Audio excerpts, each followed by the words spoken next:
Better Things For Irene. I informed Irene of the Missionary Baptist Church not wanting my presence there. Irene immediately made her decision she would no longer attend worship at that church. And Irene found other places where the deaf could worship. Need for worship. Irene was attending a midweek deaf-taught Bible study group taught by a deaf friend, Roxane Fenicle, along with a few other deaf friends. The deaf minister, Roxane, was looking for a place where the group could meet. I thought of a place, could possibly share a space. I asked Pastor Otis Brown Jr., and he was pleased to share space not being used in his church. On the Sunday the deaf group visited, I was there to assist with needed interpretation. I signed for the group. The message given by Pastor Otis Brown, I signed everything that was presented. I recall Roxane signing to me after that I had signed straight for over 2 hours.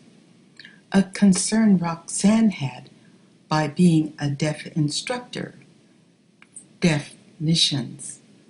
I learned and have made some change. Roxane also was suggesting that I use easier signs. The deaf minister, Roxane Fenicle, decided not to use the available space. Deaf parents, I learned, had hearing children, and with plans for the children to attend, it called for a different setting. A worship place for Irene. Irene was encouraged from Pastor Brown's message. Irene realized she could worship and receive Bible study at Siloam Freewill Church if I would interpret for her. Irene communicated to me her desire, and worship for Irene at Siloam Freewill Church began for Irene the next week. I could see Irene was pleased and was encouraged by Pastor Brown's sermon, and Irene was warmly accepted by the church members. Signing the songs again with me, I could see encouraged Irene more. Worship together blessed both Irene and myself because we both had the same desire to more fully know and serve the Lord. Irene brought with her an expression of joy. Each time we met to worship the Lord, Irene also benefited by having a fill-in sermon handout provided by Pastor Brown. Irene enjoyed signing with me and using advanced signs, same as I interpreted the words of songs and any scripture verses that were posted. Irene followed the worship service intently.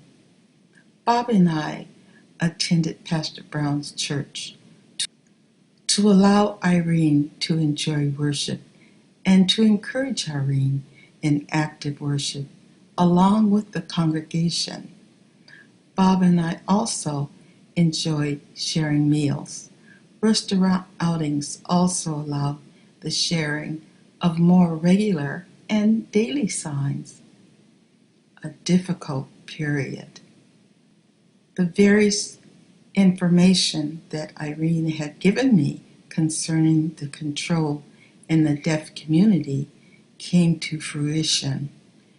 Disapproval by the deaf community over Irene's desire to use more advanced Amslam was expressed to Irene.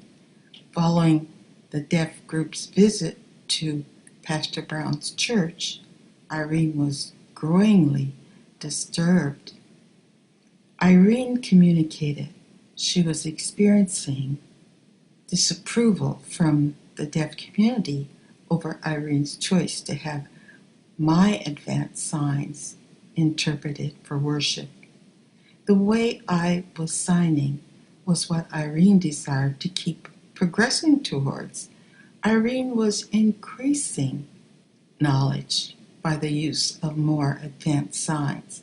It was felt by the deaf community Irene needed to stay with simple signs and to go for more advanced signs would not be good for Irene.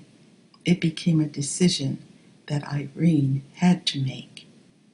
The ultimatum to choose between advanced MSLAM and the deaf community's approval, Irene had to decide on whether to continue her attendance at Pastor Brown's or go to somewhere else.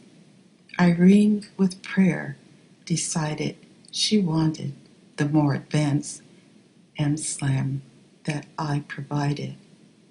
Proverbs 3:6. In all thy ways acknowledge him, and he shall direct thy paths. Proverbs 3:6. In my distress I cried unto the Lord, and he heard me. Psalm 121.